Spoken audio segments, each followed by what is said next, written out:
வாங்க ஃப்ரெண்ட்ஸ், முட்டைக்கோஸ் பொரியல் முட்டையும் முட்டைக்கோஸையும் வைத்து ஒரு பொரியல் செய்யலாம். எப்படி செய்கிறதுன்னு பார்க்கலாம் வாங்க. இது போல் சூப்பராக செஞ்சு பாருங்கள். வாங்க எப்படி செய்கிறதுன்னு பார்க்கலாம் வாங்க. எனக்கு முட்டைக்கோஸ் பொரியல் செய்கிறதுக்கு நான் முட்டைக்கோஸ் எடுத்து வச்சுருக்கேன். இது கழுவி எடுத்துகிட்டு வந்துட்டு நான் அரிஞ்சு வச்சுருக்கேன் பாருங்கள். நீள் வாக்கில் இப்படி அரிஞ்சு வச்சுருக்கேன். இது போல் நீங்களும் அரிஞ்சுக்கோங்க. உனக்கு எப்படி செய்கிறதுன்னு பார்க்கலாம் வாங்க. அடுப்பில் ஒரு கடாயை வச்சுக்க. கடாயை நல்லா சூடாகிடுச்சு. நான் எண்ணெய் ஊற்றிக்கலாம். நான் 2 ஸ்பூன் கல்லெண்ணெய் ஊற்றிருக்கேன்.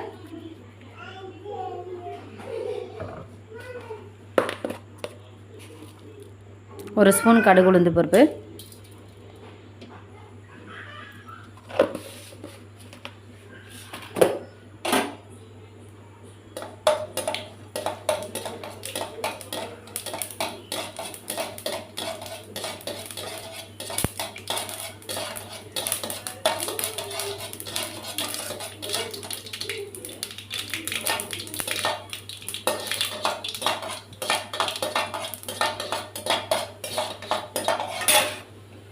நல்லா பொரிஞ்சிச்சு.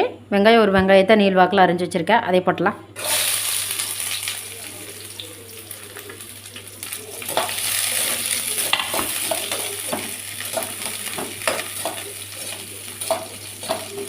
கண்ணாடி பதம் வர வரைக்கும் நல்லா வணக்கலாம்.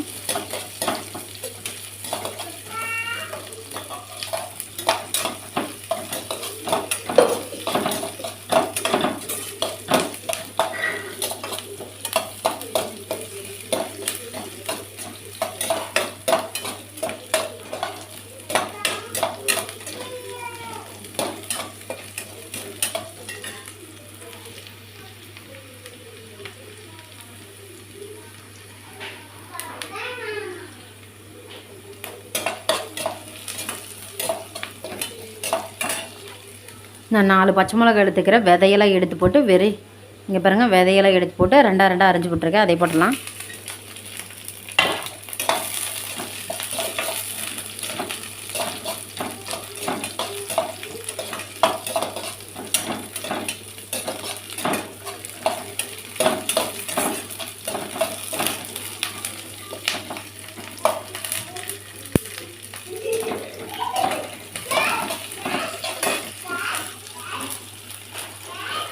அடுப்பை சிம்மில் வச்சுக்கலாம்.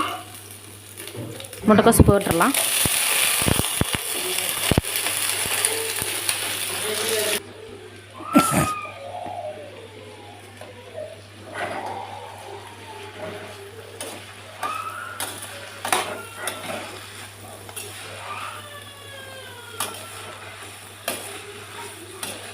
நல்லா வணக்கிடலாம்.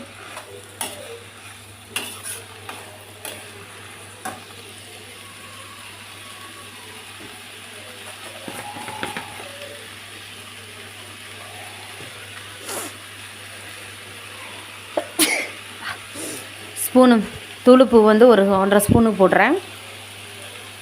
காய்க்கு தேவையான அளவு உப்பு போட்டுக்கோங்க. எந்த அளவுக்கு காய் எடுத்துக்கிங்களோ அந்தளவுக்கு போட்டுக்கோங்க. நல்லா வணக்கலாம். நீங்கள் மஞ்சத்தூள் போடுறதா இருந்தால் போட்டுக்கலாம், இல்லை போட வேண்டாம்னா போடாமல் இருந்துக்கலாம். நான் இன்றைக்கி போட போகிறேன்.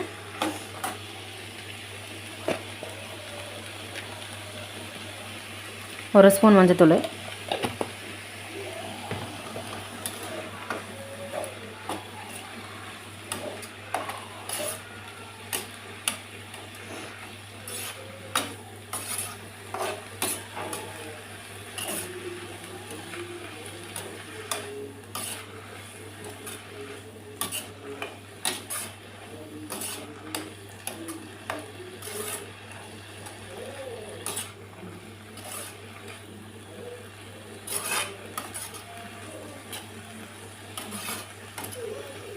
நம்ம தண்ணி ஊற்றவே தேவையில்லை. அலசி போட்டதுலேயே தண்ணி இருக்குது.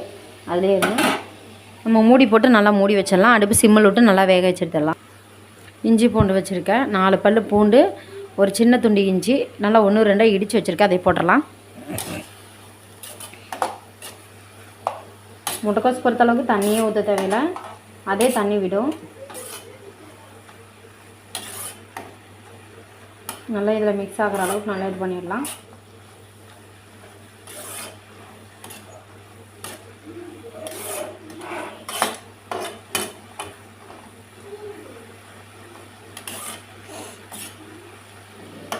நல்லா வணங்கட்டும். இங்கே பாருங்கள், உடச்சி ஊற்றுறக்க நான் 4 முட்டை எடுத்திருக்கேன். இது பாருங்கள், நல்லா வணக்கிட்டேன். தண்ணி இல்லாமல் நல்லா சுத்தமாக வணக்கிட்டேன். தண்ணியே ஊற்றலை, அலசி போட்டது மட்டும்தான். இப்போ இந்த இடத்துல வந்து நம்ம முட்டையை உடச்சி ஊற்றிக்கலாம்.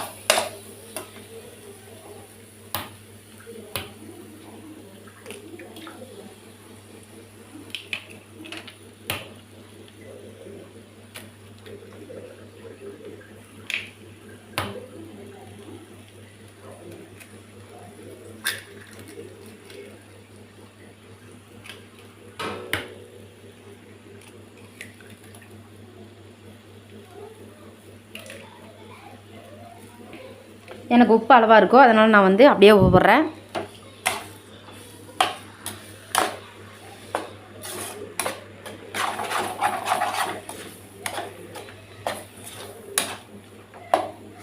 நான் கொஞ்சம் மிளகாய் பொடி மட்டும் போடுறேன். நீங்கள் மிளகு இருந்ததுன்னா போட்டுக்கோங்க. நான் லைட்டாக மிளகாய் பொடி மட்டும் கொஞ்சம் லைட்டாக 1/4 ஸ்பூன் மட்டும் போடுறேன்.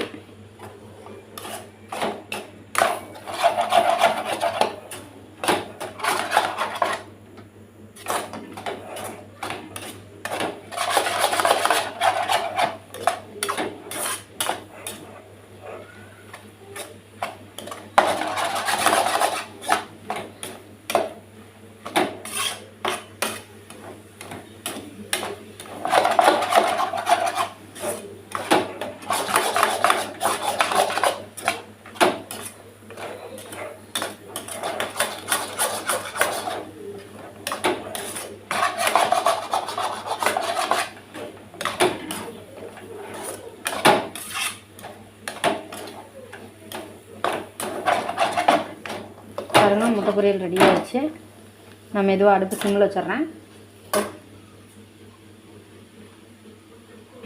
தேங்காய் போட்டுக்கணுன்னா போட்டுக்கோங்க. நான் கொத்தமல்லி தழை தான் போடுறேன்.